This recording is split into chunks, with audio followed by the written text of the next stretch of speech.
Bismillahirrohmanirrohim. Alloh taologa hamd va sanolar, payg'ambarimiz sollallohu alayhi vasallamga salovat sharifalar bo'lgan bo'lsin. Bu quduq Madina Munawvarani mu'tabar tabarrukona quduqlaridan G'ars qudug'i, Bi'r G'ars. Jannat buloqlaridan buloq deganlar payg'ambarimiz sollallohu alayhi vasallam.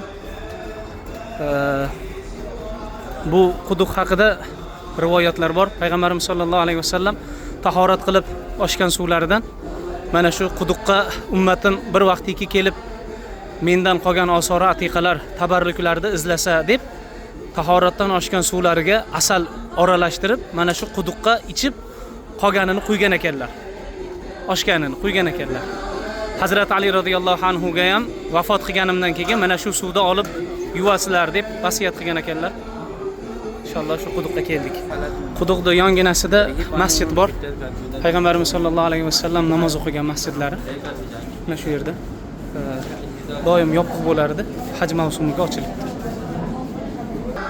Bu yerda quduqning suvi bu tarafga chiqarilgan. Mana shu joydan suv ichiladi.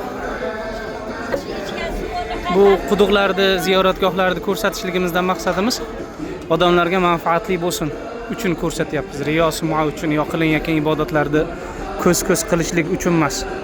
Odamlarga manfaatli bo'lsa, kelsa payg'ambarimiz sollallohu alayhi vasallam ichgan suvlari Hazrat Ali radhiyallohu anhu ga vasiyat qilib vafotimdan keyin mana shu quduqning suvidan olib yuvasizlar deb vasiyat qilgan ekanlar. Mana shu quduqning ichki ko'rinishi, bu yoqda ichiladigan joylar.